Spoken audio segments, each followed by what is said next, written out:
Nilai yang gak sehat itu kayak ngejar validasi orang lain, jadi perfeksionis karena takut dihakimi atau pengen selalu terlihat bahagia. Halo semuanya, selamat datang di Santai Tapi Ngena, tempat kita ngobrol santai tapi obrolannya bikin kita mikir dan gak jarang nelan ludah sendiri.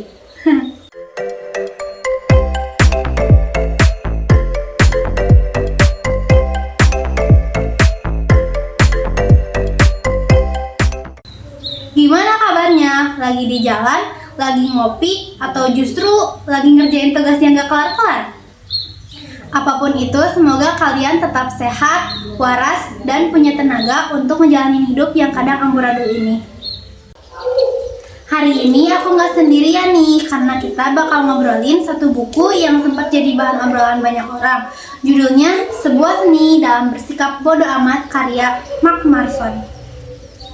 Judulnya aja udah ngajak kita berantem ya, tapi isinya banyak banget pelajaran yang bisa kita ambil. Dan udah hadir bareng aku di podcast ini seseorang yang udah baca bukunya dan katanya sih hidupnya jadi agak lebih ringan.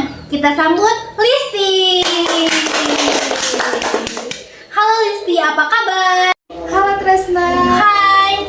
Hai juga buat semua yang lagi dengerin. Alhamdulillah aku baik. Hari ini cuacanya adem ya, mood juga lagi bagus. Jadi pas banget kita ngobrolin topik yang agak-agak ngena kayak gini. Makasih ya udah ngundang. Asik, mood bagus, cuaca adem, kombinasi yang pas banget ya buat ngobrolin bodo amat. Bener banget, karena kadang yang bikin hidup berat tuh bukan berarti masalahnya, tapi karena kita peduli sama terlalu banyak hal yang gak penting-penting amat. Kita mulai dari awal, Lis. Buku ini judulnya cukup frontal buat sebagian orang yang kedengarannya tuh nyeleneh, bahkan kasar. Tapi justru bikin penasaran. Nah, apa sih yang bikin kamu tertarik buat ngebaca buku ini? Ya, jujur awalnya aku tertarik karena judulnya yang beda, kayak wah ini penulisnya ngomongnya belak-belakan banget nih. Tapi setelah aku baca, ternyata bukan ngajarin kita buat jadi cuek bebek ya. Justru ngajarin kita untuk sadar dan bijak milih mana yang perlu dipikirin dan mana yang enggak, yang bisa dilatin aja. Jadi intinya bukan soal cuek tanpa alasan, tapi tentang selektif dalam ngasih perhatian. Tepat banget, karena perhatian dan energi kita tuh terbatas. Kalau semuanya dikasih porsi yang sama aja, ya ujung-ujungnya kita capek sendiri. Nah, di buku ini Mark bilang kita harus memilih pertempuran kita. Cukup menarik ya istilahnya. Boleh jelasin dikit gak tentang pandangan kamu? Ya, jadi dia bilang dalam hidup ini kita nggak bisa kontrol segalanya, tapi kita bisa pilih hal mana yang layak dapat energi dan perhatian kita. Contohnya daripada stres mikirin pendapat orang yang kenal sama kita, mending fokus ke hal-hal yang berarti kayak hubungan yang sehat atau karya yang kita banggakan. Wah, setuju sih. Kadang kita terlalu peduli sama hal remeh, misalnya komentar netizen yang bahkan kita tuh nggak sefollowan. Nah, itu dia, capek loh mikirin semua komentar, padahal belum tentu mereka tahu kita siapa. Kamu sendiri pernah nggak sih ngalamin masa dimana kamu terlalu peduli sama hal-hal yang sekarang kamu anggap, ya ampun, ngapain dulu aku repot-repot? Pernah. Dulu aku gampang banget kepikiran kayak pencapaian, nilai. Kok kamu belum ini sih? Kok kamu belum itu sih? Tapi aku makin kesini makin mikir, emang itu penting buat aku atau cuma biar aku kelihatan berhasil di mata orang lain. Nah, ini juga hal yang menarik. Mark bilang hidup itu soal memilih masalah. Karena hidup yang ideal pun tetap punya masalah. Bedanya, masalahnya lebih berkualitas. Kamu sendiri setuju? Setuju banget, hidup tuh bukan soal bebas dari masalah, tapi soal kita mau hadapin masalah yang mana. Misalnya, lebih baik pusing karena ngerjain bisnis yang kita cintai daripada stres karena kerja di tempat yang ngerasa bukan gue banget.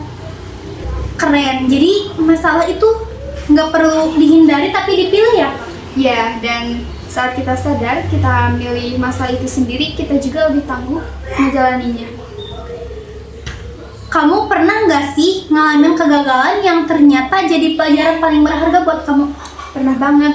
Aku pernah gagal total waktu nggak masuk ranking 10 besar. Semua berantakan, tapi dari situ aku belajar banyak komunikasi, manajemen waktu, dan yang paling penting, nerima kenyataan kalau kadang kita bisa salah dan itu bukan akhir dari dunia. Di buku ini juga dibahas soal nilai hidup. Mak ngebedain antara nilai yang sehat dan gak sehat. Bisa kasih contoh biar audiens bisa kebayang gitu? Nilai yang gak sehat itu kayak ngejar validasi orang lain, jadi perfeksionis karena takut dihakimi atau pengen selalu terlihat bahagia. Sementara nilai yang sehat itu kayak tanggung jawab, rasa ingin tahu, atau kejujuran. Nilai-nilai yang datangnya dari dalam diri, bukan buat nyenengin orang lain. Kalau kamu sekarang, apa nilai hidup utama yang kamu pegang sih? Belajar terus berkembang. Aku gak harus sempurna, tapi selama aku jujur dalam proses dan tetap berusaha, aku ngerasa damai.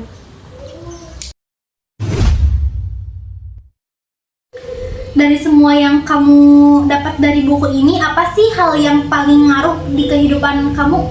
Yang paling ngaruh itu, aku jadi lebih sadar. Dulu tuh aku relatif banget, apa-apa langsung kepikiran, baper, overthinking. Sekarang aku belajar buat berhenti sejenak dan nanya ke diri sendiri, ini penting gak sih? Kalau nggak penting ya bodo amat. Enak ya rasanya bilang bodo amat tanpa rasa bersalah? Banget. Tapi tetap ada dasarnya ya, bukan asal cuek. Tapi katanya kita sadar kita nggak bisa kontrol segalanya. Terakhir nih ya, ada tips simple gak buat teman-teman yang ingin mulai belajar bersikap bodo amat dengan sehat? Tipsnya mulai kecil, misalnya kalau ada yang ngejudge cara kamu berpikiran, tanya dulu apa pendapat dia beneran penting. Kalau jawabannya enggak ya udah, terus latihan buat enggak langsung bereaksi. Kadang diam itu bentuk berarti keren dari bodo amat. Wah, keren banget Lesti. Obrolan hari ini menurutku bukan soal cuman jadi cuek, tapi soal jadi sadar bahwa hidup itu soal memilih perhatian, memilih masalah, memilih nilai, dan tentu memilih apa yang pantas buat dipeduliin. Setuju. Dan saat kita tahu apa yang penting, hidup tuh jadi jauh lebih ringan. Thank you banget Listi udah gabung di episode kali ini. Insting kamu benar-benar bikin mikir dan ya kayak dapat tamparan halus tapi menyenangkan gitu. Makasih juga Tresna udah ngajak, semoga teman-teman yang dengerin juga dapat manfaatnya. Oke teman-teman, sampai ketemu di episode selanjutnya. Jangan lupa jaga diri, jaga hati, dan ingat, kadang cara terbaik buat waras adalah dengan bersikap bodo amat. Terima kasih udah nemenin kita dari awal sampai akhir. Semoga obrolan ini bisa jadi pengingat buat hidup yang lebih tenang dan jujur. Sampai jumpa di episode selanjutnya. Jangan lupa tetap santai dan ngena. Wassalamualaikum warahmatullahi wabarakatuh.